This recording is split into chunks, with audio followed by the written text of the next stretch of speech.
Hello, welcome again to the Eating Disorder Hope Virtual Conference, Anorexia Hope and Healing in 2018. We are so excited to share our next presenter with you. It is Adrienne Ressler. She is a renowned leader in our field, and she is the Vice President of Professional Development for the Renfrew Center Foundation. She has been a senior staff member there for over 27 years. Ms. Ressler attended the University of Michigan and served as faculty in the School of Education. She is the body image specialist expert, in my opinion, and her trainings reflect her background in body-focused methods for treating eating disorders and body image. She is the former co-chair of the Somatic-oriented Therapies Special Interest Group of the Academy of Eating Disorders. She is also an advisory member of Eating Disorders Recovery and Support in Petaluma, California. She is a fellow and a past president of the board of directors of the International Association of Eating Disorder Professionals. And she presently chairs F.iaedp's Senior Advisory Board. So with that, I would like to introduce Adrienne. Thank you, Jacqueline. I'm really happy to be here with you today. Oh, we are so excited to have you with us. I know there's a lot of international folks watching that will really benefit from all of your experience and knowledge. So Adrienne graciously agreed to do kind of an interview format on this. So I am just going to dive in. And my first question for you, Adrienne, is you titled this presentation Anorexia Nervosa and the Forsaken Body. Can you tell us about that title and why you arrived at that? Yes, I can. I'm very interested in language. I may be a body image specialist, but I think language and words and word origins are very, very interesting, and it's important to pay attention to that in the work that we do. And the body has to come into play in treatment. That's kind of my signature line for everything I do, is the importance in eating disorder treatment of bringing the body into body image and eating disorders. And I use the word forsaken because it actually means to renounce or turn away from. The origin is Old English. And particularly our patients with anorexia nervosa have turned away. They have forsaken their bodies. And it's so ironic that as obsessed as our patients are with their bodies, they aren't living in their bodies. They're really living in a world of images in their head. And so I think it really behooves us to use this word. It means to embodiment. When one is connected to the body, it actually means indwelling. The word was developed by Winnicott, embody. It means indwelling. And our patients are not living in the body. And until we help them connect to their bodies or reconnect to their bodies, some of them for a very, very long time have been living in their heads. Until we do that, it's very, very difficult to do body image work. Our patients don't want to go into their bodies. They want the safety of staying in a world they've created for themselves in their minds. So body and mind are one. It's essential for recovery. Yeah, that is an excellent point and so interesting. So even in my own eating disorder recovery, and at 51 years old, I have a lot more work to do on becoming embodied. And I know Renfrew Center and your colleague Susan Kleinman have done tremendous work on becoming embodied as a therapist. Yes, Susan as a dance therapist. The creative arts, the experiential therapies, and, if you will, physicalizing language, locating the emotions that our patients talk about, and where those emotions are stored or imprinted in the body. So I'm also very much an advocate of the creative therapies. I'm trying to think of the name who I use in all of my talks. Hopper, Edward Hopper, the American painter, said, if I could say it in words, there would be no reason to paint. And our clients often, very often, don't have the language or the words to express what they are experiencing or what their experiences have been. And those experiences are imprinted in the body. But our patients often don't have a mode of expression. Sometimes words are simply not enough. And the body, the truth is in the body. You know, the body doesn't lie. I like that. Definitely makes sense to emphasize where we're storing our feelings in our body. Why is body image so difficult to treat? Well, I believe, and I know a lot of other people do too, that body image is a part of our identity. And I know individuals think the culture is very responsible for body image issues, or that Twiggy in the 1970s, her body, which really was a waif-like with very few female features, was responsible for body image issues. But it's so much more complicated than that, and so much more complicated than I love my body or I loathe my body at two ends of the continuum. Body image begins at birth. And in some theories, Fisher and Fisher, for example, talk about body image actually beginning before birth, with the many conversations that parents or caretakers have about what this individual who's going to be born is going to look like and be like. And they studied this and found that the closer the infant was to what the parents' expectations were, the easier or smoother the bonding was.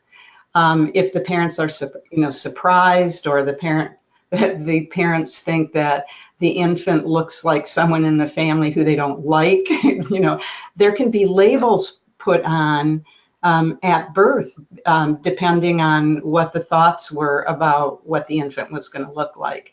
So the research on that is from quite a long time ago. I don't know if anybody's looked at that more recently, but I thought that was really interesting. So many people now know the gender of the baby beforehand. That's usually not a surprise. So, if you wanted a boy and you got a girl, you have time to kind of make peace with that before the baby's born. But I think the point, really, the biggest point is that body image is a part of human development. And infants explore their bodies. They learn about the world through their bodies. You see them, finding their fingers or finding their nose or whatever it is. And I have never heard of a case where a baby was born and felt that he or she was too fat. I mean, that just does not happen. There's not a I like or I don't like my body. We're born with the body, and the body is pleasurable. The sensations that the infant has are pleasurable, or they're not. It doesn't feel good, so they cry and they scream. It feels good, and so they relax. And so the handling early in life is very, very helpful. And early in life, the brain has one mission, which is to help the infant attune to what is going on around her or him. And the babies who are are less likely, let me say, to have body image problems are those whose brains are resonating with the people in their world, the people around them, and they're handled in a nurturing, caring way, and the signals that the baby gives off resonate with the way the parents or caretakers respond to them. There's this reciprocal relationship that's going on. And early in life, babies see the world feelingly. They learn about the world through touch, through sensation, whether it's comfortable and nurturing and safe. And they also learn about the world through visual, what they are seeing reflected in the face of the caretaker. Once they learn to focus, or even in a kind of haze, they respond with pleasure or pain or fear or whatever it is. And unless an attachment relationship begins to take place very early in life, there's going to be gaps and distortions in the body image. It may not be a sense of wholeness.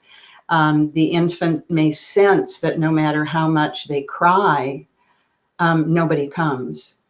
So the infant obviously can't make sense of what's going on.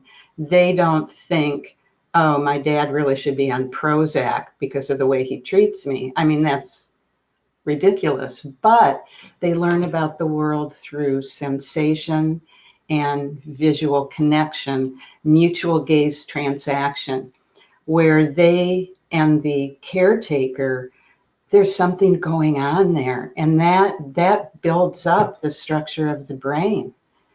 So body image is very complex, and the patients we see, or humans in general, tend to have a core body image, a core experience of their body. And it changes in transitions as we go through life. There are transition periods, puberty, learning with infants. I have a granddaughter who, the day after her first birthday, started walking. I mean, really walking, like racing across the room. And her growth from that point, her language and her connection with people and recognizing people, a lot of it started early, but she really owns her body. And as we go through life, we have many experiences that they don't help us, but they cause us to lose touch with the pleasure that the body can give us. Being bullied, being made fun of, not being paid attention to.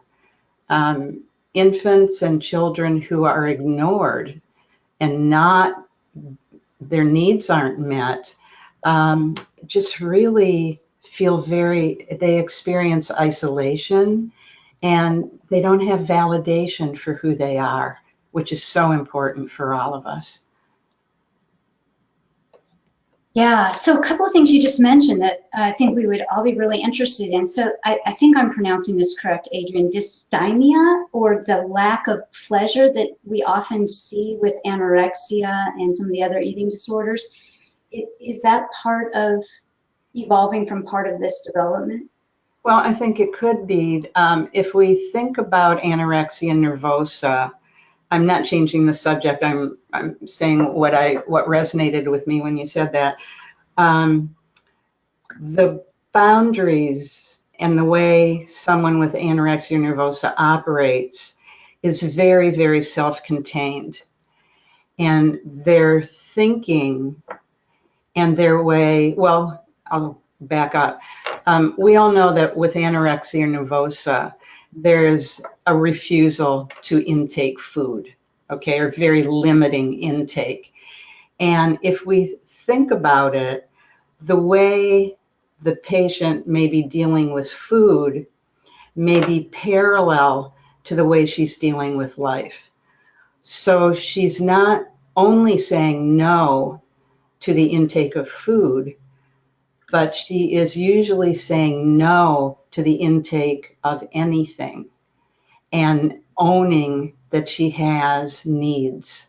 I have no needs is the position of somebody with anorexia nervosa, or at least I don't admit to my needs, but they have created a boundary, a rigid boundary, so as not to intake anything.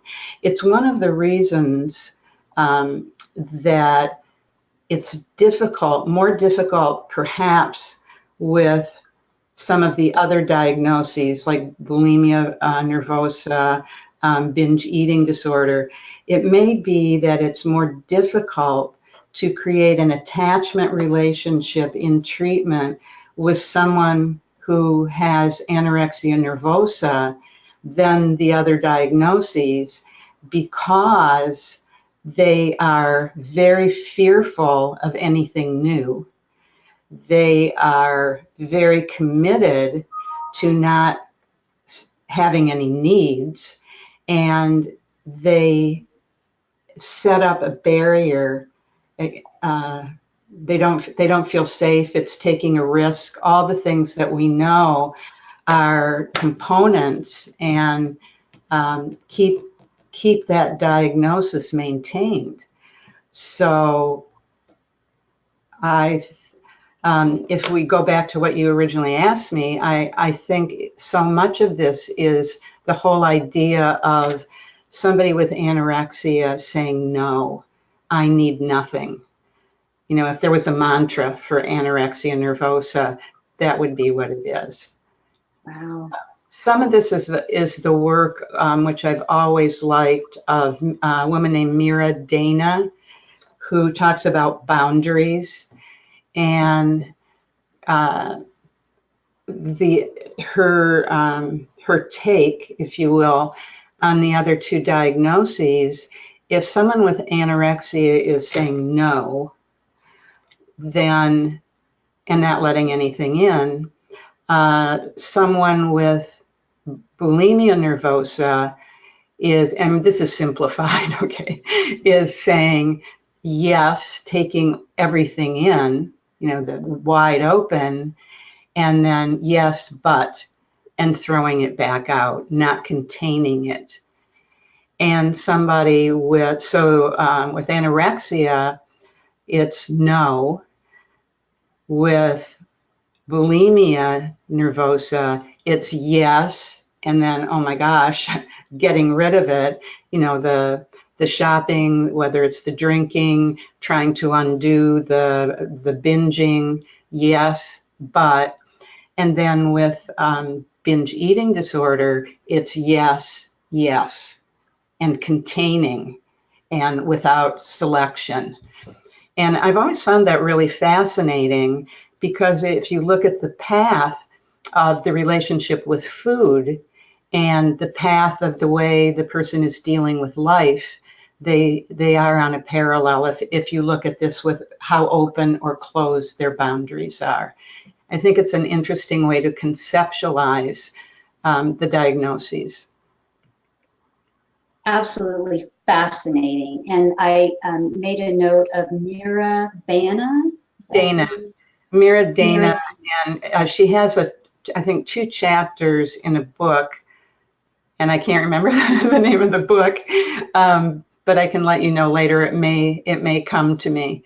Yeah, no problem. I will find out the book and feature it on Eating Disorder Hope, because I think we need more information on boundaries in general with eating. Yeah, it's each chapter in this book is written by a different person, and it's a very interesting book. It's published in England, and I can't remember the name of it. So that's okay. We'll get it on Eating Disorder Hope, and we'll send it to all the registrants afterwards. So well, I'll make sure 1 minute after we hang up. So hey, that's how I roll too. So my next question are, do you think that eating disorders are emotion driven, culturally driven, or genetic? all of the above. I think that's clear. I think eating disorders are very, very complex. I think that the culture is a hostile one, not only for developing an eating disorder, but for recovery from an eating disorder. The culture feeds us messages that I like to call false news about eating disorders, or false news about dieting, or whatever it is, false news about thinness.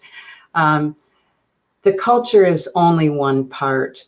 There's definitely genetics involved, the twin studies, the work that different researchers are doing shows that genetically there are many who are predisposed to perfectionism. Temperament certainly comes in very much. Risk-taking, usually individuals with anorexia nervosa are very loath to take risks, whereas individuals with bulimia nervosa are much more chaotic risk takers, if you will, not really looking at the consequences. We know so much more now about the brain than we did previously, and I just don't see.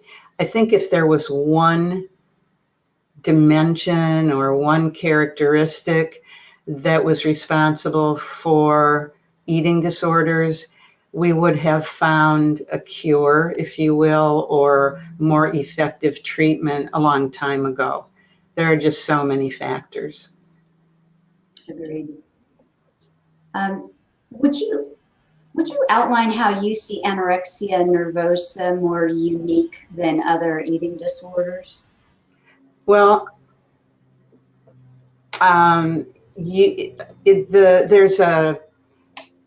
there's different categories, if you will, of the eating disorders. I think what sets anorexia nervosa apart is what a lot of what we're talking about now is the severe and enduring quality of anorexia nervosa, the perfectionism, which just invades, if you will, every aspect of someone's life who is dealing with anorexia nervosa, and it's never enough.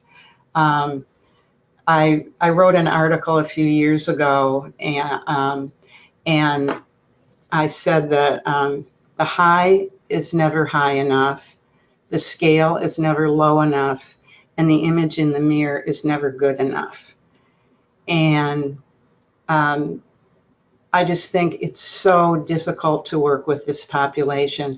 And as I alluded to earlier, it's very difficult for someone with anorexia nervosa to trust, to enter into a therapeutic alliance.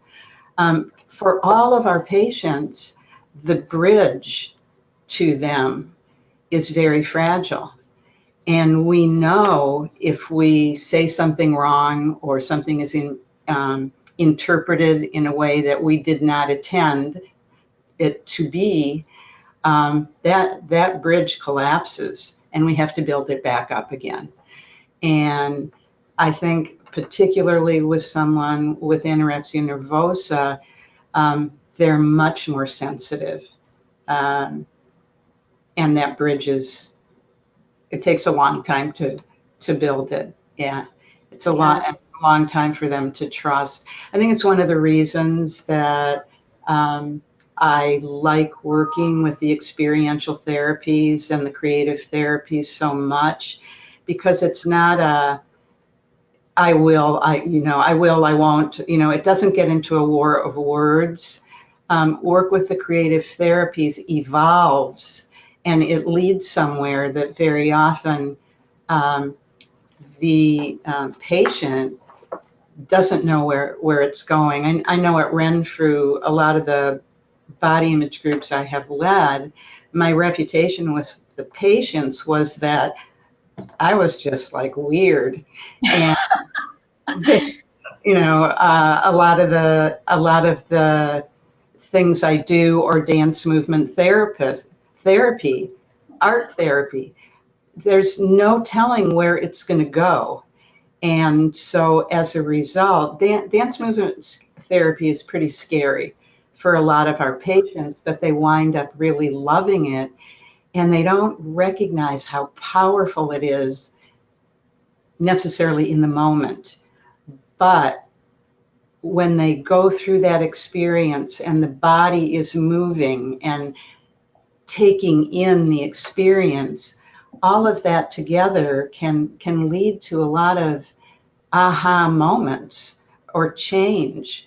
The brain isn't going to change unless there's something that we're doing that will change the brain. So the brain and the body are working together all the time. I don't know if that, the way I'm saying it, makes sense, but we were talking about is differences with anorexia nervosa and some of the other eating disorders. I think the severity of it, the identity that the patient really takes on, in one way, I think there isn't now I could possibly be wrong. There may be 100 studies that say I am, but I think somebody with anorexia does not have the same sense of shame as perhaps somebody who is dealing with bulimia or binge eating disorder. There's a great pride in being able to have that much control. And until somebody is deathly ill, the culture supports it also, through the early journeys of weight loss and so on. So there's something that they've accomplished. They've accomplished something that not a lot of people can do, which is to have so much self-control and be so successful at losing weight.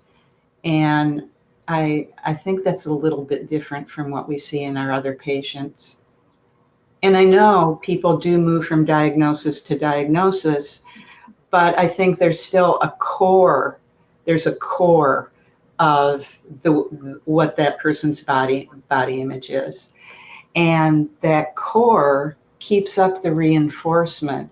I don't think enough attention, and I think there is now, but has been paid to negative self-talk. The reinforcement and repetition of negative self-talk is a huge maintaining factor along the continuum of the eating disorder. People, I think, become numb to how mean they're being to themselves. Just very, very, it just becomes, oh, well, that's who I am. I am gross. I am disgusting. That's who I am. And that becomes imprinted as part of their identity. The brain takes in everything as truth. And we're feeding our brains all the time with these terrible, terrible messages. And it's like a litany of terrible things. We're punishing ourselves, or our patients are punishing themselves with these messages, and they become immune to how horrible they are. It's really interesting in a group. If I ask people to introduce, this is an activity, introduce themselves to one another, like pretend you're at a party or something like that, but introduce yourself with your negative body image word. Instead of saying, hello, I'm Adrienne Ressler, I would say, hello, I'm repulsive, or whatever my word is. And they don't like doing it because it's kind of out in the open. But what usually happens is, after everybody does this, most of them will say, oh, I feel so bad that, Judy said that she was disgusting, and that this one said that she was ugly. She said, but I am repulsive. And it's just like the rules are always different for them. So, yeah. But self-talk is very, very disturbing, very loaded. It's loaded. Very loaded. So, Adrienne, is CBT, cognitive behavior therapy, still the most useful approach for these inner diatribes against ourselves? I'm probably not an expert on that. I think in terms of what has been researched, CBT comes out on top. But even then, I wouldn't say that the results are staggering.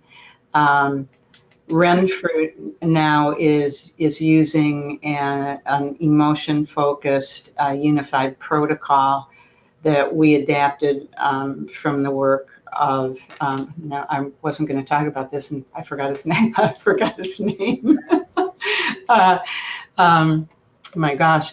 Anyway, we've adapted the work to eating disorders, and because individuals with eating disorders are not acknowledging their emotions, we are doing a lot of exposure work. We are working with looking at all the maintaining factors of the eating disorder and working directly with that. And we have trained all of our clinicians at all of our sites. And so we're working with Drexel University. This is a research-focused study. We've been working with Drexel for a long time, but we are seeing amazing results in this exposure work. So I think it's really too early to say what is the best, even with the research studies. My friend Margot Main always says research is great, but therapy is very messy. You know, it doesn't follow a linear progress, and we never know what is going to work with a particular client. And I don't think there should be one modality for every client. Some people learn differently. You know, people take in information differently. One concern I have is that people really are in the therapy community. We really do need to bring the body in, even if it is so much as helping your client move, helping your client recognize emotions in, I say her because we only see women, but his or her body. When somebody says, I'm angry, you know, find the place in your body where the anger is. What does it look like? What does it feel like? You know, what does that body part have any particular meaning for you? Every time we can refer the client back to her body or his body, they're remembering that they have a body. And the body really is our home. Our body should be our friend. And the body has to be recognized. You know, I say that all the time, but it does. Our patients are not living in their bodies. Yeah, and, absolutely. you know, the body has its own needs. And I was going to say something when you were talking about emotion. When you shut down your emotions because you don't want to feel, oh, I know what it is, when you were talking about a loss of pleasure, right? Yeah. Not experiencing pleasure. I kind of wandered off a bit there, but when you have shut down the pain and the experiences that were not life confirming for you in your history, then you have shut down the whole continuum. You cannot shut down one emotion. And from agony to ecstasy, there's a whole continuum of feeling there. So if you have blocked out the painful, you cannot express and experience the beautiful or the pleasure. So, you know, our patients are really robbing themselves of pleasure, and they're getting it through weight loss, from something outside of themselves, from weight loss or starvation or binging and purging. If they are not connected to the body, they will connect to something external to themselves, like the eating disorder or a diet or something like that, because they need to be connected to something. It becomes grounding for them. Yeah, yeah, exactly. You have mentioned that there's work being researched on passion in anorexia nervosa. Can you explain that? Well, I can't explain it exactly, but I know when I went to a conference at Duke University recently, the topic was severe and enduring anorexia nervosa, and it also talked about palliative care. And one of the speakers from Toronto, hospital in Toronto, talked about eating disorders as a passion. And passion is something that we can connect ourselves to, and it encompasses emotion. Emotion is one part of passion, and that particularly for someone with anorexia nervosa, just as we can have a passion for horseback riding or a passion for writing or something like that, and I hope I'm not doing him a disservice, because I wasn't going to talk, thinking I was going to talk about this, but in a moment I can grab what his name is, and if people want, I've looked at 2 of his research studies, and they're very, very interesting. And do you want me to get his name? No, I think that's good. I can share it afterward. And I'm Oh, sorry I threw you a curveball there. yeah. I was very, very interested by it, because the quote that I said in the beginning, about if I could say it in words, there would be no reason to paint. In the beginning of his talk, it really resonated with me, because he said in an interview with one of the patients with anorexia, he said to her, can you tell me, what does it feel like to have anorexia nervosa? What is it like for you? And her response was, there are no words that can describe it. There are no words. And it was like, oh, I need to talk to this man, because we do need to go beyond words. Many things happen to our patients that happen before they even have speech, before they have words to describe it.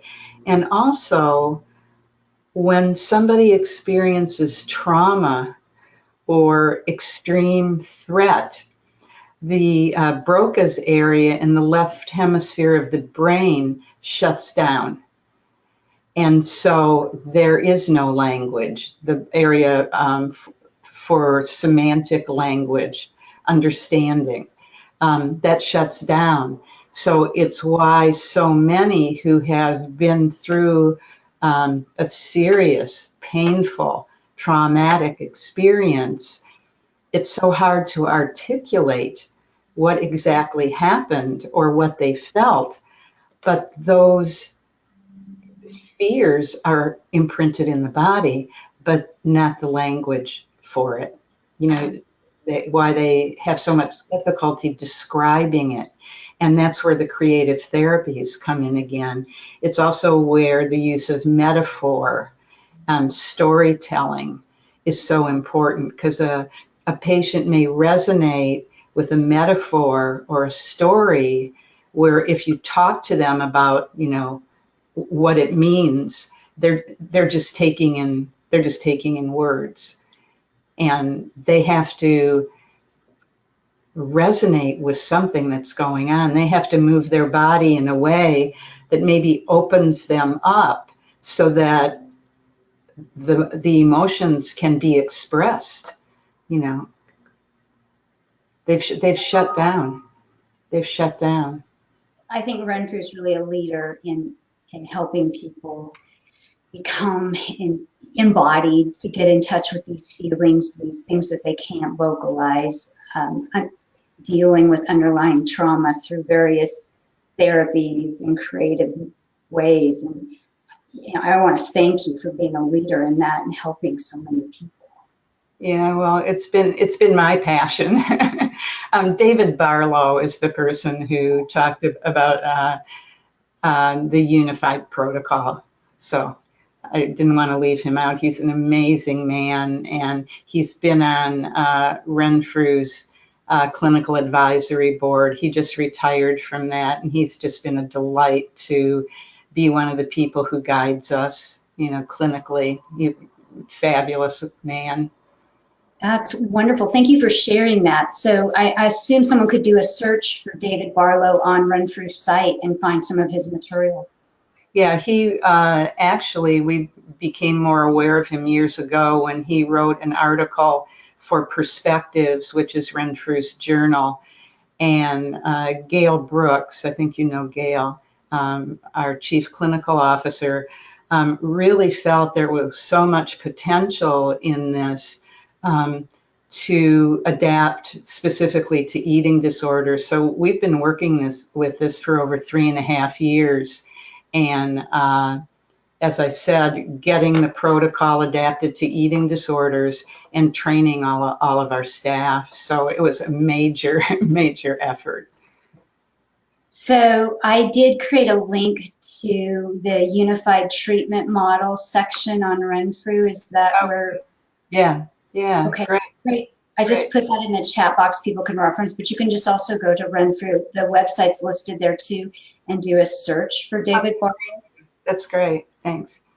You call yourself a body image specialist. How did you come up with that? Well, I kind of made it up. I didn't know exactly what to call myself years ago. After I got out of school, my first job was at the Children's Psychiatric Hospital at the University of Michigan Medical Center. And I just became very, very interested in a lot of these experiential therapies.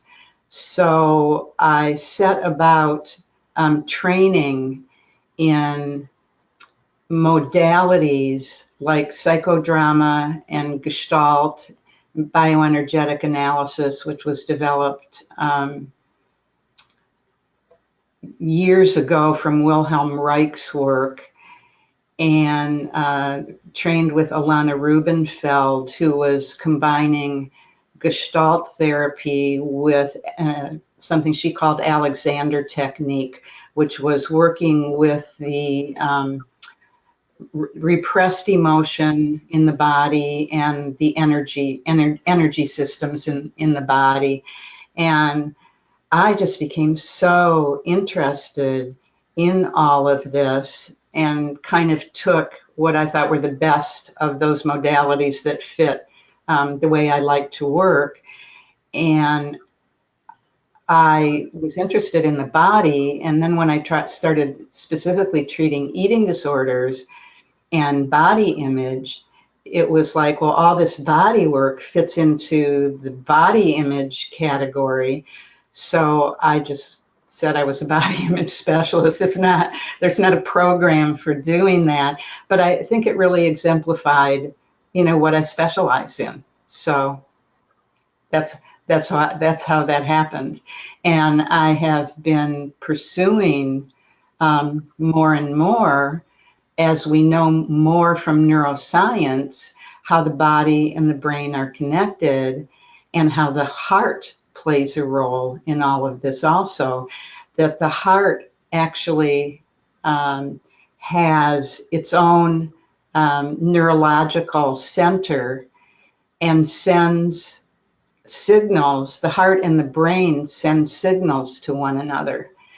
And Michael Barrett, who's a good friend and colleague, actually is one of the few people who has done research and written on spirituality and the heart. We're heartfelt, heartwarming. But in some of the work that he's done, he talks about that the heart and the brain have this connection. And what really surprised me, and I thought was so interesting, is that the heart actually sends more messages to the brain than the brain sends to the heart. So it's kind of a wake-up call for all of us to practice in a more heartfelt way, that our heart tells us the truth. You know, our brains can trick us sometimes. Certainly the messages that our patients get from their brains trick them, you know, because they've fed their brains. Well, they only have one brain. They've trained their brain to, you know, with all these false messages. Right. But the heart is true. So, and that also, I think, speaks to when we speak to our patients from our heart, they take it in from their heart, from our heart to their heart. They know when early in my career, I lived in Ann Arbor for a long time and worked at the University of Michigan in various places. I trained in Gestalt therapy with a psychiatrist, and we had a big group of people, as big about 20 people, and we were all videotaped, you know, doing therapy with one another. And the first time I saw myself like doing therapy with, you know, one of the volunteers, I was really shocked. I sounded like so clinical, and I didn't sound like myself at all. And I realized that I needed to put more of myself into the way I was relating to my patients. You know, that I am who I am. I was more like talking like I thought you know, clinician should talk, and it was just different. And I do work much more, I think, authentically now from the experiences that I've had in my training. So I think it's a good message to everybody. I don't mean that you reveal everything about yourself, but you use your humanity, you know, to help treat our patients, you know, and being authentic and being honest with them. We don't always want to overstate our honesty, but when we deliver things that are hard for them to hear, they need to know that we're their companion on this journey. You know, we support them and we're with them. They have to be able to trust us, you know, trust us that we're in their corner.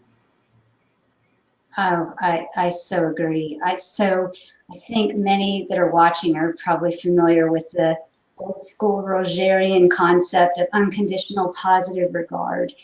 And I would say for me, that was probably one of the most healing elements in my own therapy work and for my recovery from an eating disorder. And as a therapist, that coupled with transparency and authenticity, but delivered through only sharing information that was to benefit the client, not just because I wanted to spill my guts. Those things seem to work pretty well. What's your experience with that? Yeah. Oh, definitely. Yeah.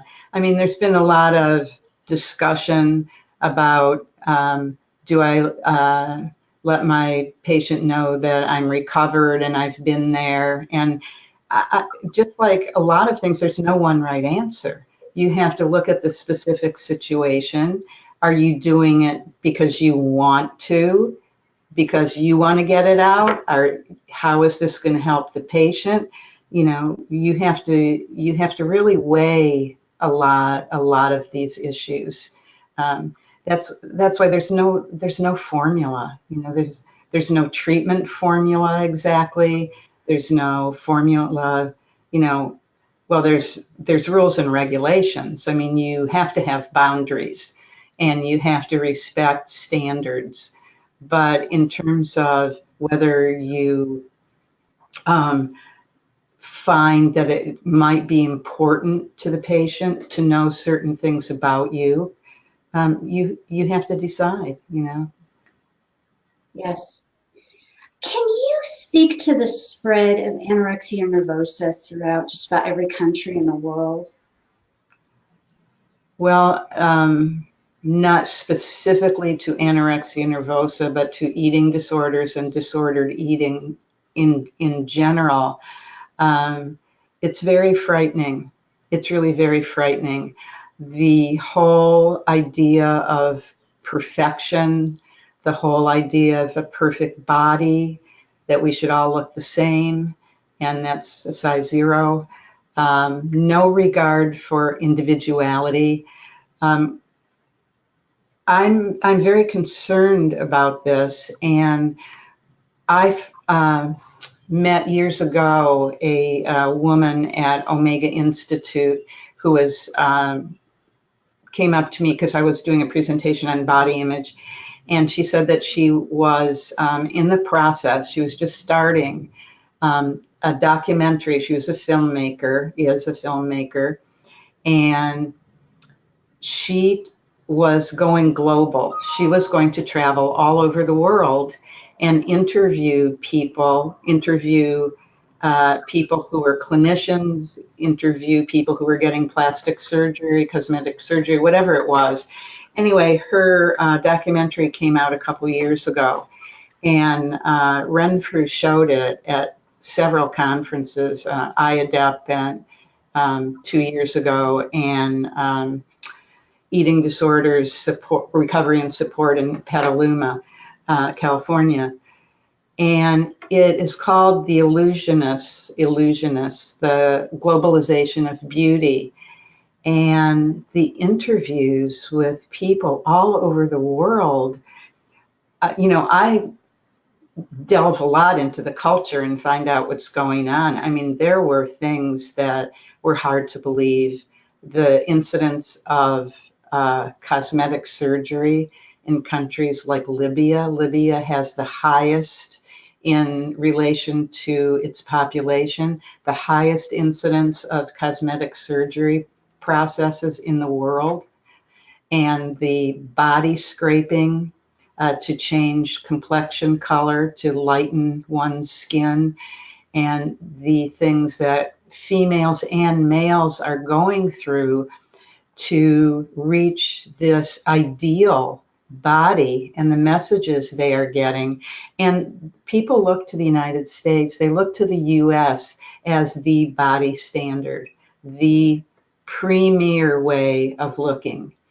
And here we are with, even though the percentages are low, anorexia nervosa has the highest, eating disorders have the highest incidence of mortality than any other mental disorder.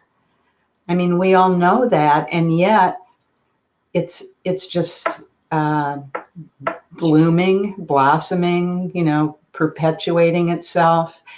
That's a lot of the culture, but it is being transmitted via advertising, social media. You know, now you just push a button and you're talking to somebody in China or, you know, whatever. So what we're seeing and what's being portrayed as being so desirable, and that you're going to be left out if you don't do this too, those messages are rampant. And then if somebody already has a genetic predisposition for perfection, you know, a temperament, they're so vulnerable to these messages. And if they're not attached to their body, as I said before, they're going to attach to something else. You know, something else is there to take the place. So I find all of this very disturbing. Oh, Louis Charland is the person with perfectionism and with passion. His name is Louis, Charland. That these people with anorexia nervosa are devoted the way people are devoted to a passion, to, pursue it. They're devoted to their anorexia and to their pursuit of thinness. Absolutely. Adrienne, this has been so fascinating. Thank you for sharing this. You're welcome. It's just amazing. It's really hard to part with you because you're so interesting. I know everyone's going to be really grateful. If someone were to try to reach you, I would think we would just suggest they contact you through the Renfrew Center website. Yes, that would be fine. Or just dial the main number at the Renfrew Center. And I'm based in Florida, where it is very humid right now. Oh, well, But for all of you who have had a very cold winter, you would probably be very happy being here right now. They would. Jacqueline, you are a very interesting interviewer, so I appreciate your questions and dialogue. It's been really nice to talk to you. Thank you, Adrienne. And I just wanted to point out that Adrienne is the recipient of the Seal of Excellence by Eating Disorder Hope as one of the top leaders in our field of all time, globally. And we so appreciate your work in this field that will go on well beyond you to help others recover. Thank you so much. That's so nice. I appreciate it. Thank you. All right. Have a great day. Thank you for joining us. You too. Bye-bye. Bye-bye.